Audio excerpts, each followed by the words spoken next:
নমস্কার বন্ধুরা, বঙ্গরান্না ইউটিউব চ্যানেলে আপনাদের সাদর আমন্ত্রণ জানাই। আজ আমি আপনাদের সাথে শেয়ার করব চিংড়ি মাছ দিয়ে গাটি কচু ও আলুর দম। চলুন দেখে নেওয়া যাক। রেসিপিটি বানানোর জন্য আমি পরিমাণ মতো আলু, কচু ও চিংড়ি মাছ নিয়ে নিয়েছি। এখন প্যানে খানিকটা তেল গরম করে আমি চিংড়ি মাছগুলো ভাজা হতে দেব। এদিকে একটা মিক্সিং জারে আমি দুটো ছোট পেঁয়াজ টুকরো করে কেটে নিয়েছি।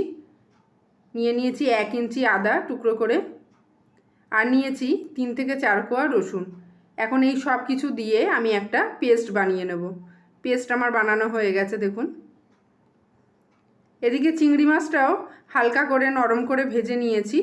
এখন একটা পাত্রে আমি ভাজা চিংড়িগুলো তুলে নিয়ে এই প্যানটা পরিষ্কার করে নেব।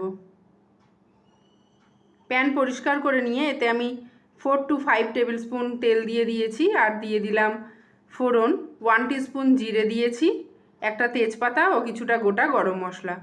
ফোড়নটা থেকে সুন্দর গন্ধ বেরোলে আমি গাঠি কচুগুলো দিয়ে ভালো করে সাঁতলে ভেজে নেব।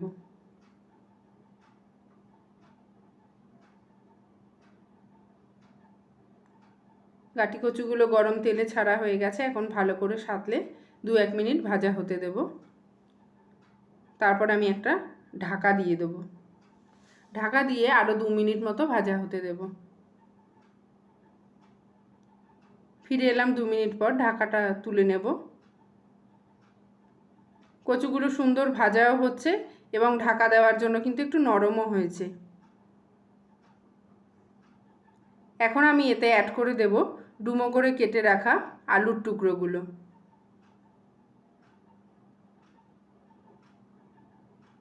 কচু এবং আলু একসাথে দিয়ে আবার নাড়াচাড়া করে আমি ঢাকা দিয়ে ভাজা হতে দেব। 2-3 মিনিট বাদে ঢাকা খুলে নিচ্ছি।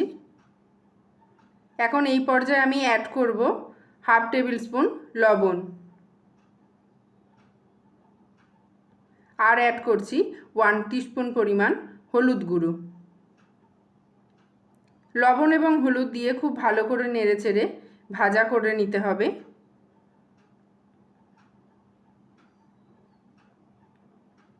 এবার আমি অ্যাড করে দেব পেঁয়াজ, আদা, রসুনের পেস্টটা।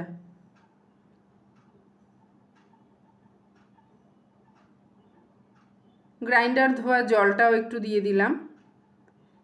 এখন আমাকে খুব ভালো করে পেঁয়াজ, আদা, রসুনের পেস্টটা দিয়ে গাটি কচু এবং আলুকে কষিয়ে নিতে হবে।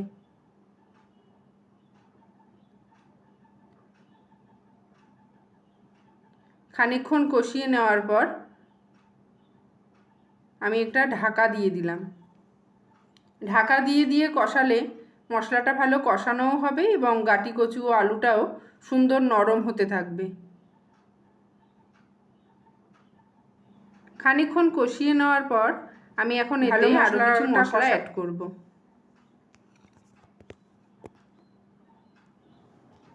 অ্যাড করছি 1 টেবিল স্পুন টমেটো সস। আপনারা টমেটো পিউরিও ব্যবহার করতে পারেন।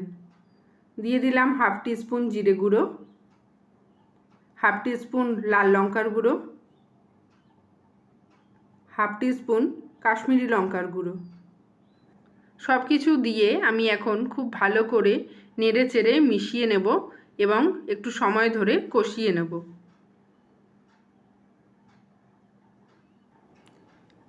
খানিকক্ষণ কষিয়ে নেওয়ার পর আমি একটা ঢাকা দিয়ে দেবো।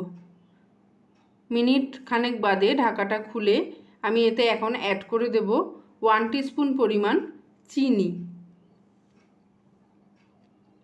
চিনিটা দিলে যে কোনো রান্নার টেস্টটাই ব্যালেন্স হয়ে যায়। একটু ভালো করে মশলাটা কষিয়ে নিতে হবে। মশলা যত ভালো কষানো হবে রান্নাটাও কিন্তু তত ভালো হবে। কষানোর পর্বটা আমার প্রায় কমপ্লিট হয়ে গেছে। আমি এখন অ্যাড করে দিলাম পরিমাণ মতো জল। 1 থেকে 1.5 কাপ পরিমাণ জল অ্যাড করে দিতে হবে। ভালো করে নাড়াচাড়া করে মিশিয়ে আমি এখন ঢাকা দিয়ে 8 থেকে 10 মিনিট মতো রান্নাটা হতে দেব। ফিরে এলাম প্রায় 10 মিনিট বাদে। দেখে নেব কচু এবং আলুটা কতটা সিদ্ধ হয়েছে। ভালো করে সিদ্ধ হয়ে যাওয়ার পর আমি এখানে ভেজে রাখা চিংড়ি মাছটা দিয়ে খুব ভালো করে নেড়ে চেড়ে মিশিয়ে আরও 1 মিনিট মতো রান্নাটা হতে দেব। একটু হালকা করে মেশাতে হবে, কেননা কচু এবং আলু কিন্তু খুব ভালো সেদ্ধ হয়ে গেছে, ভেঙে যেতে পারে।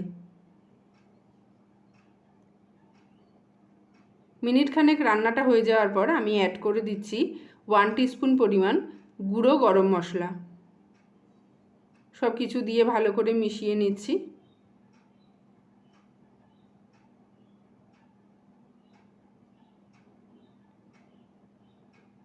ঢাকা দিয়ে রাখবো আরও 1 থেকে 2 মিনিট।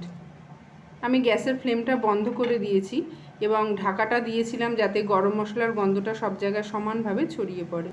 খুব কম পরিমাণে মশলা ব্যবহার করে অতি সহজেই তৈরি হয়ে গেল সুস্বাদু চিংড়ি মাছ দিয়ে গাটি কচু ও আলুর দম। আমার আজকের এই রেসিপির ভিডিওটি আপনাদের কেমন লাগলো প্লিজ কমেন্ট করে জানাবেন। আর আমার চ্যানেলে যারা নতুন বন্ধু তাদেরকে চ্যানেলটা সাবস্ক্রাইব করে নেওয়ার অনুরোধ করলাম। সবাই ভালো থাকবেন, নমস্কার।